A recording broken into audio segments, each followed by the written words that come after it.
with ASME, I started with ASME. I left Culinary Union and came on to ASME. But before I came on to ASME at Caesar's Palace, that's where I met my lovely wife, Alejandrina Macias. She was a bus person and I was a warehouse worker. They called us Romeo and Juliet. She's gonna kill me.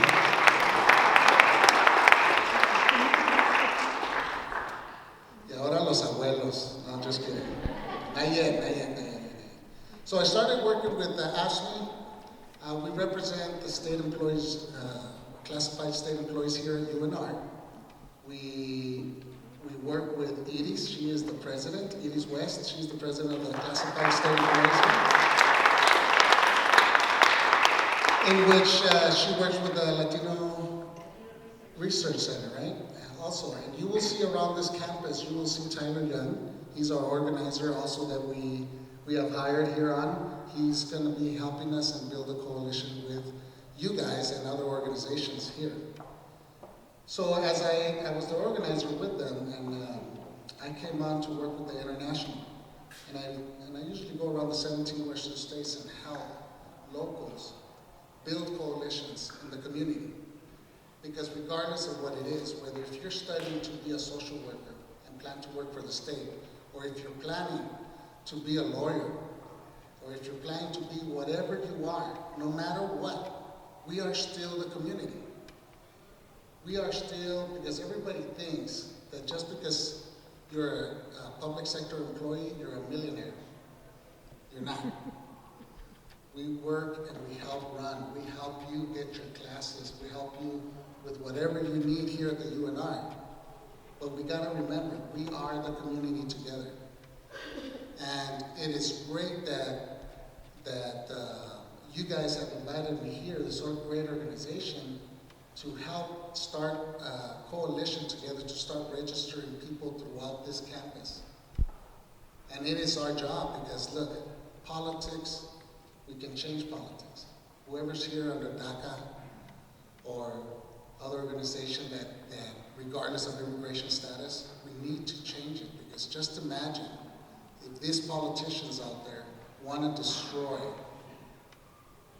the Latino dream, the American dream, the Chicano dream, they can destroy it if we do not speak our voices. The only way we're going to show these politicians make a difference is by registering with our sister over there in the back. And taking yourselves a couple of registrations and go register your fellow students. Talk to our staff, our classified staff. Let them know, are you registered to vote? Let's make a difference.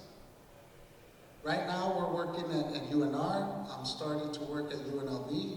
I'm starting some community work with the Central Labor Council in Las Vegas, where it's a bunch of unions together that they're starting registration also throughout the state. Here and with the Reno, the Northern Nevada, thank you, Central Labor Council also, we're going to be doing some registrations throughout. So I just want to say to you guys, no matter what, like Mr. César Chávez told me, no matter what, continue to do what you believe in. You're going to get stomped on, you're going to get put down, maybe sometimes because of our own race.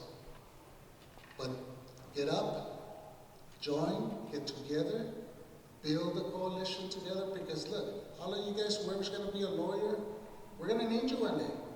Whoever's going to be a social worker, our kids are going to need you. Our parents are going to need you.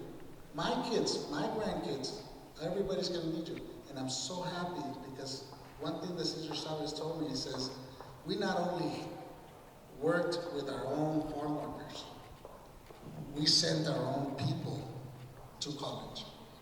They made a long-term plan. We sent our own people to college. And one of his kids became a lawyer, right? One of his kids became a lawyer, and they send them out to get educated so they can change the mentality of the community. César Chávez, when he did the grape boycott, he didn't just do it in Bakersfield, California. He didn't do it just in Phoenix or in Texas. They went all the way to Georgia, Atlanta. They had a great communication network that they had nationwide to show the boycott of the lettuce, the boycott of the grape. And by doing that, they organized communities. They didn't organize field workers, because all the field workers were over here in Bakersfield, all through California, Texas, Arizona. But they organized communities to boycott these things. It took a struggle, it took years, but eventually they got it better. Did they get everything that they wanted? No, but they made a change. That they continued to do it like Dolores Huerta continued to do it for the poor, and for the women's rights, and for everybody's rights. So I'm very proud that you guys are going to college, going to this university, make a change, because soon we're going to be looking for you guys to be making changes for everybody else. Thank you so much. Have a good day.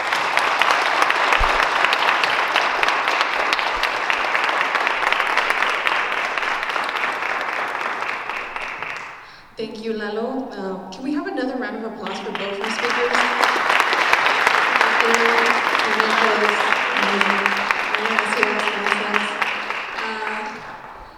For those that don't know me, my name is Dolores Chavez. I am a proud member of the Latino Student Advisory Board here on the UNR campus. I was here undocumented for 9 years and became a resident in 2009, and my mom used to actually pick grapes when she first got here. So I just want to thank everyone for coming. We will be having food now, we will be having networking and speaking amongst ourselves, so we welcome you to stay. But I did want to leave all of you with a quote from César Chávez, since we are remembering him and his legacy. So I will read it in Spanish first and then in English for non-Spanish speakers. Los estudiantes deben tener iniciativa, no deben ser meros imitadores. Tienen que aprender a pensar y actuar por sí mismos y ser libres. Students must have initiative. They should not be mere imitators. They must learn to think and act for themselves and be free. I feel the group that we have here, we're students of color, we're first-generation college graduates, we're people who are on federal finance aid, we have a special responsibility to the organizing that we can do for our people. And that is what we remember on Dolores Huerta and César Chávez Day. So thank you all for coming.